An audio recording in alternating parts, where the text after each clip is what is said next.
अंतःकरणाचे परिवर्तन आणि अध्यात्माची पहाट फुलवणारे आपल्या हक्काचे यशवंत प्रसाद न्यूज. यशवंत हो, जयवंत हो, यशवंत हो, जयवंत हो, यशवंत हो, जयवंत हो. बोला पुंडलिक वरदा हरी विठ्ठल, श्री ज्ञानदेव तुकाराम, पंढरीनाथ भगवान की जय. परमहंस सद्गुरु श्री यशवंत बाबा महाराज की. पार्वती पते हर हर महादेव हर.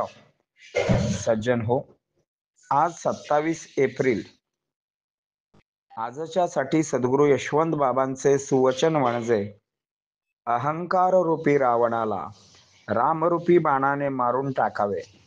परमार्थ वेल वाढीस लागेल, गोड फुले फळे येतील, ब्रह्मानंद आपल्या वाटणीस येईल. भाग 3.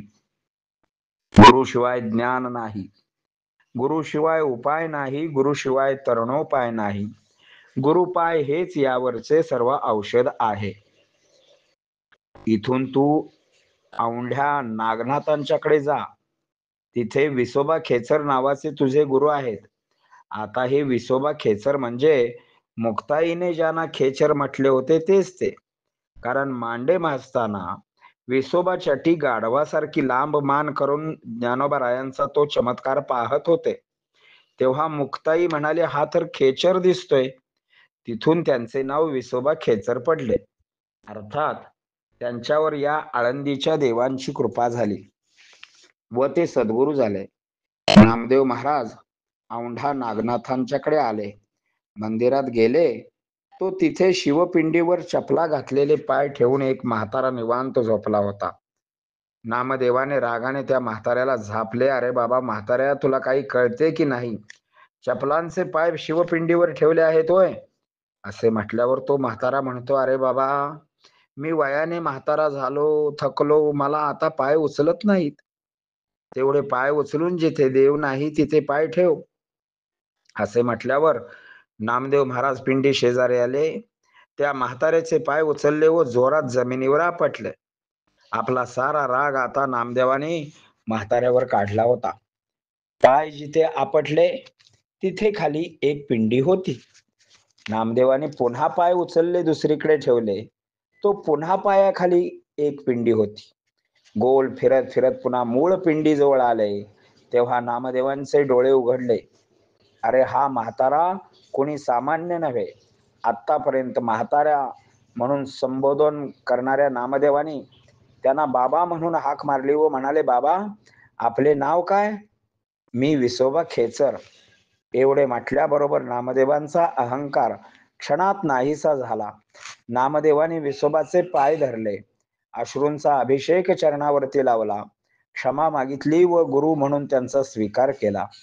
मग मात्र नामदेवांचे कच्चे मडके पक्के झाले. अहंकार गेला, तुका म्हणे देव झाला. हे सोपे आहे ना?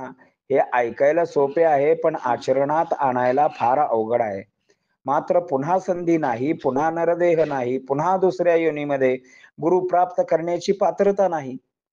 हाच जो जन्म मिळालाय, या जन्मामध्ये जर तू तुझे कल्याण करून घेणार नसशील तर कोणत्या जन्मामध्ये कल्याण करून घेणार आहेस? श्री गुरु प्राप्त झाल्यानंतर डोळस भक्ती होते.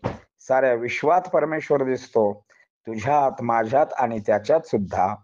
द्वैत संपते. विसोबा खेचरांच्याकडून ज्यावेळी नामदेव महाराजांना दिव्य ज्ञान प्राप्त झाले, त्यावेळी खऱ्या अर्थाने नामदेवांचे समाधान झाले. नामदेवांची ही अवस्था, ज्यांच्याशी देव बोलत होते तरीही त्यांना गुरु करावा लागला, मग आपल्याला नाही का करावा लागणार गुरु? सद्गुरु शिवाय जीवनाला अर्थ नाही, उपाय नाही, तरणोपाय नाही, गतीही नाही आणि प्रगतीही नाही. गुरुशिवाय जीवनाला अर्थ नाही. आपण गुरुकडे जाण्यापूर्वी कसे होतो व गुरुकडे गेल्यानंतर आपल्यात काय परिवर्तन झाले हे ज्याचे त्याने ओळखावे. अर्थात जीवनाकडे बघण्याची दृष्टी बदलते. जगात कसे वागावे, कसे दिसावे, कसे असावे याचे ज्ञान होते. जग कसे आहे याचे ज्ञान होते. आपले जीवन अहंकार रहित होते. आपल्यातील काम क्रोध शांत झालेला असतो. परिणामी आपल्या बाहेर आणि आत आनंदच नांदत असतो. शांतीच नांदत असते. शांती आणि आनंद, शांती व आनंद मिळवण्यासाठी भटकत होते. भटकत असताना त्यांना श्री गुरु भेटले. श्री गुरूंची त्यांच्यावर कृपा झाली. मग शांतीला शांती मिळाली व आनंदाला आनंद प्राप्त झाला. ही किमया एका गुरुमुळे होते. चला तर, ज्यांना गुरु मिळाले नाहीत त्यांनी नामस्मरणाची अखंड धार लावा. सत्कर्माचा परिपाक करा. त्यांना गुरु भेटतील व ज्यांना गुरु भेटलेले आहेत कृपा संपादन करण्यासाठी अखंड झटावे. ही संधी पुन्हा नाही. मानव देह एकदाच प्राप्त होतो, हे विसरू नका. सावध व्हा, शहाणे व्हा. यशवंत हो, जयवंत हो, यशवंत हो, जयवंत हो, यशवंत हो, जयवंत हो.